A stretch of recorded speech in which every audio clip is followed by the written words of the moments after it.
नमस्कार, मी ऋषी देसाई. सुवर्ण कोकण सामर्थ्य महाराष्ट्राच्या विशेष कार्यक्रमात आपलं स्वागत. सुवर्ण कोकण एक अशी चळवळ की जी प्रत्येक माणसाला उद्योजक आणि आर्थिकदृष्ट्या संपन्न बनवण्यासाठी झगडत असते.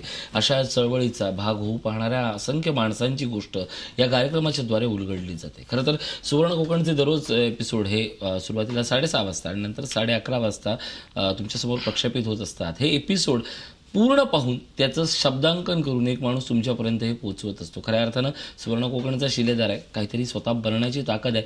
आज आपण त्याच माणसाशी बोलणार आहोत आणि जाणून घेणार आहोत हा सगळा प्रवास. आपल्यासोबत आहेत अश्वमेधचे शिलेदार राजन सुर्वे. राजन, स्वागत आपलं. नमस्कार. खरं तर सुरुवातीला तोच माझा पहिला प्रश्न आहे की का नेमकं असं तुम्ही करता की एखादा एपिसोड प्रक्षेपित होतो, म्हणजे माझ्या माहितीनुसार जेवढे एपिसोड टेलिकास्ट झालेत त्या एपिसोडमधला शब्द तू स्वतः वेळेत वेळ काढून तो डिक्टेट करतो आणि ते व्हॉट्सअपवर टाईप करून तू फेसबुक सोशल मीडियाच्या जेवढ्या गोष्टी आहेत त्यातनं जास्तीत जास्त लोकांपर्यंत पोहोचवतो. हे वेळ तुला का नेमकं लागले?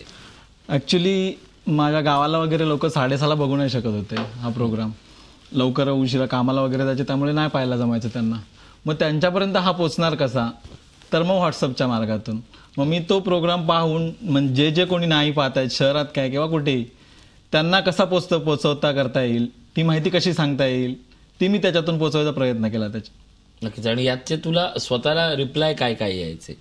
मला असे रिप्लाय खूपच आले, म्हणजे असे चांगले चांगले रिप्लाय अगदी कोल्हापूर, जळगाव वगैरे तिकडून पण आले की ही माहिती आम्हाला कधीच पाहता येत नाही, ती तुझ्यामुळे आम्हाला मग समजते की काय झालं, कोण वक्ते आले होते, काय सांगितलं गेलं, ती तुझ्यामुळे कळते. पण या राजन सुर्वेचा मूळ गावाहून मुंबईत कशासाठी आला, काय करायचं स्वप्न होतं, आता सध्या काय करतोय आणि नंतर काय गावाकडे जाऊन करायचं? ॲक्च्युली मी माझं शिक्षण वगैरे सर्व गावीच झालं. अच्छा. माझे काका सकाराम सुर्वे यांनी मला शेतीकडे यायचं आधीपासूनच हे केलं होतं, म्हणजे पुश केलं होतं शेतीकडे. पण मी कन्फ्युजनमध्ये होतो, शेती करू की इतर काही करू. माझं शिक्षण ग्रॅज्युएशन कंप्लीट झालं आणि मग त्या कन्फ्युजनमध्ये मी मुंबईला आलो, पण ओढ माझी गावालाच होती. मग गावच्या मातीमध्ये मला काहीतरी करायचंच होतं. येताना मग काळानं परत मी ह्याच्यामध्ये फोटोकॉपीमध्ये इथे स्थिरावलो आणि मग मी गावाला आता काय करू असं मी अनेक कार्यशाळा जॉईन केल्या. तर मग मला असं सुवर्ण कोकण मी पाहता टीव्हीच्या माध्यमातून मला कळलं आणि मी ऑफिसला गेलो आणि तिथे मला एक विश्वास मिळाला की हेच मी जे शोधतोय गावाला जायला ते हेच कारण आहे आणि मी इथूनच कोणीतरी मोठा होईन. आणि ह्याचा मला विश्वास मिळत गेला आणि वेळेनुसार मला त्या कार्यशाळेतून मी शिकत गेलो आणि मी लवकरच आता त्या दिशेने चाललोय. नक्कीच. सुवर्ण कोकणची कशी कुठली पहिली गोष्ट होती की तू शिलेदार होण्यासाठी पहिली कुठली तरी कार्यशाळा केली असतील, त्यानंतर पहिली कार्यशाळा, त्यावेळेचा अनुभव, त्यानंतर हळूहळू सगळ्या कार्यशाळेला अटेंड होत राहिला, प्रत्येक कार्यशाळा गणित तुझ्यातली माहिती कशी वाढत गेली? मी पहिल्याच वनौषधीच्या कार्यशाळेला आलेलो. मला म्हणजे नौखाच होतो, मला काही कळलंच नव्हतं इथे. परंतु नितीन पेडणेकर वगैरे असे अनेक अश्वमेधचे शिलेदार जे होते, जे सुवर्ण कोकणच्या माध्यमातून औद्योगिक चळवळीमध्ये आले होते, ते पाहून मलाही कुठेतरी वाटायला लागलं की मी जे शोधतोय ते मला कदाचित इथूनच सापडू शकेल. आणि मग मी असं मनोमनी ठरवलं की नाही, आता मी सुवर्ण कोकणमध्ये येणाऱ्या कार्यशाळा अटेंड करून मी जे मला काही करायचं ते ह्याच्यातून शोधत जाईन. नक्कीच. या सगळ्यातनं तू आता काय करतोयस हा विचार जसा महत्त्वाचा आहे, त्याचप्रमाणे प्रत्येक कार्यशाळा, प्रत्येक अभ्यास दौरा, प्रत्येक सेमिनार याच्यातनं तू समृद्ध कसा होत गेला त्याबद्दल थोडक्यात आधी सांग. प्रथमतः मी आलो, मला असं म्हणजे नक्की काय करायचं तेच कळत नव्हतं. मग असं कळत गेलं की मी एक पहिला फळ प्रक्रियेकडे माझा थोडासा ओढा होता, पण नंतर कळत गेलं की शेळीपालन, गोपालन इत्यादी अनेक असे उद्योग आहेत की कमी श्रमात पण खूप मोठे काही देऊ शकतात, श्रीमंती देऊ शकतात. मग मला ते कळत गेलं आणि मी कार्यशाळा अटेंड करत गेलो. याच्यानंतर मला पुढे जाऊन गोमूत्र, शेण वगैरे याच्यातली श्रीमंती कळत गेली.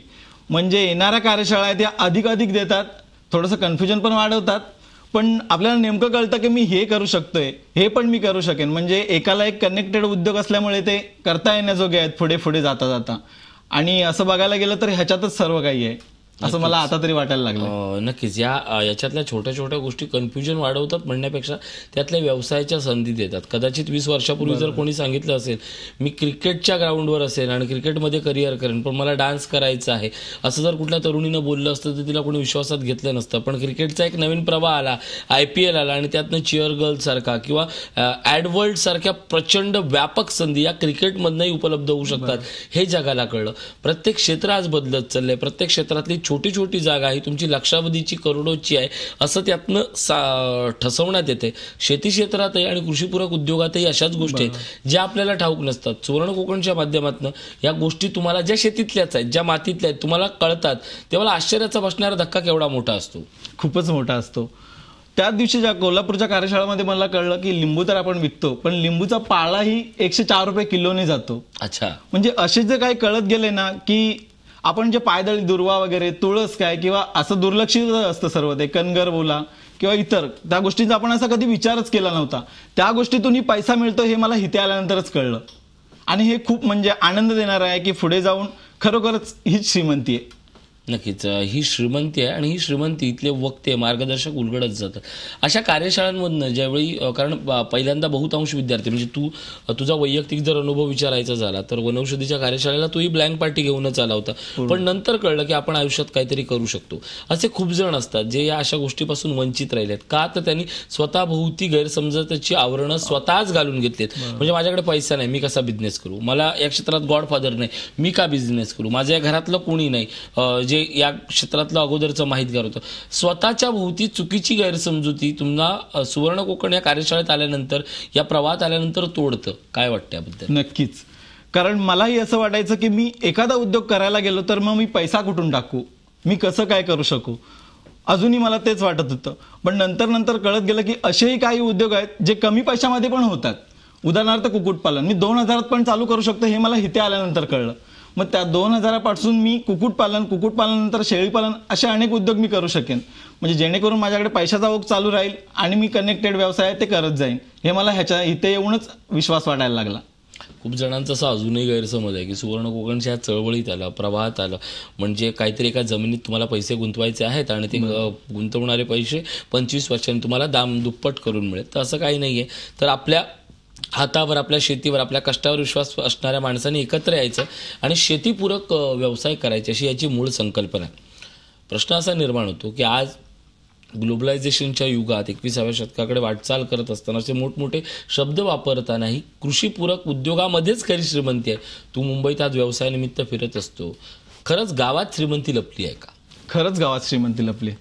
मला तर हे आधीपासूनच वाटत होतं, परंतु शहरात आल्यानंतर अजूनच जाणीव व्हायला लागली की मी आता जे मुंबई शहरामध्ये जगतोय तिथे ऑक्सिजन नाहीये, तिथलं आरोग्य खूप बेकार आहे, तिथे पाणी सरळ मिळत नाही. मग या साऱ्या गोष्टीसाठी मला कदाचित गावीच जावं लागेल आणि तिथेच ती श्रीमंती लपली आहे आणि तीच शोधायची आहे. आणि त्याच्यासाठी सुवर्ण कोकणसारखा मार्ग नाही दुसरा.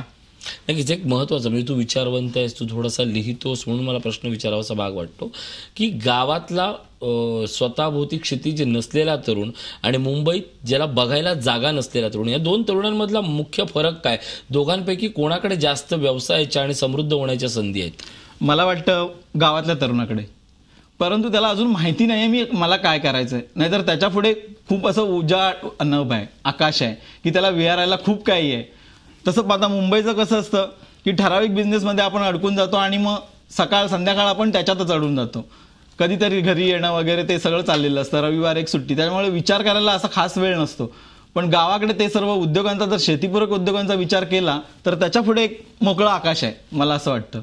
नक्कीच. म्हणूनच आपण नेहमी म्हणत असतो की मुंबई आता किंवा अशा प्रकारच्या शहरांमध्ये काम करण्यापेक्षा पुन्हा आपल्या गावाकडे वळा, कृषीपूरक व्यवसायांची या ठिकाणी साथ द्या आणि खऱ्या अर्थानं श्रीमंत व्हा.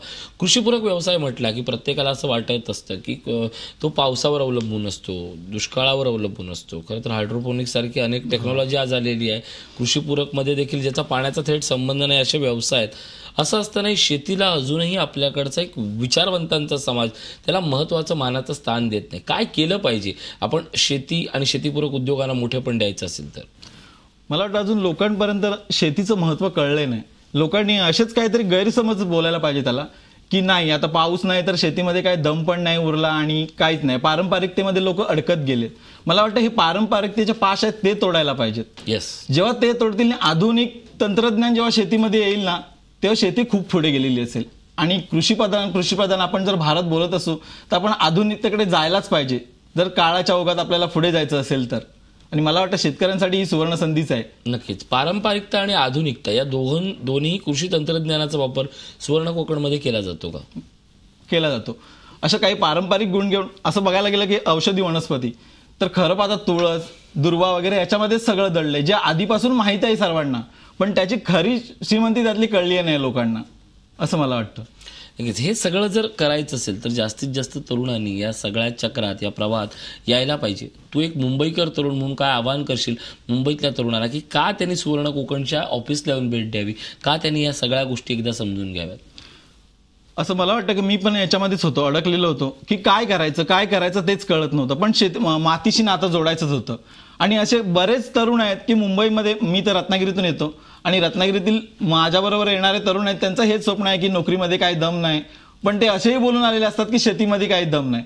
पण खरं पाहता त्यांनी सुवर्ण कोकणमध्ये यावं. सुवर्ण कोकणमध्ये जे वेगवेगळे तज्ज्ञ आहेत, जे नवउद्योजक आहेत, त्यांच्या यशोगाथा, त्यांच्याशी रिलेटेड व्हावं आणि एक अशी साखळी तयार व्हावी सुवर्ण कोकणच्या उद्योजकांची, की मग त्यांना तिथेच सापडेल खरी श्रीमंती. जे ते शोधतायत, ज्याच्या पाठीमागे, पैशाच्या पाठीमागे धावतायत, मला वाटतं आरोग्यपूर्ण श्रीमंती ही इथेच दडलेली आहे. नक्कीच. केवळ कोकणात व्यवसाय करायचा तर तो पैशासाठी नाही, तर आरोग्यपूर्ण श्रीमंतीसाठी, कौटुंबिक वृद्धीसाठी आणि त्याहीपेक्षा महत्त्वाचं म्हणजे स्वतःला लागणाऱ्या एका आत्मिक उन्नतीसाठी. या सगळ्या गोष्टींमधलं सुख कोकणच्या मातीत लपलेलं आहे आणि या मातीत लपलेलं सुख उलगडणारा एकमेव कार्यक्रम म्हणजे सुवर्ण कोकण. एक छोटासा ब्रेक घेतोय. पाहत राहा सुवर्ण कोकण, सामर्थ्य महाराष्ट्राचे.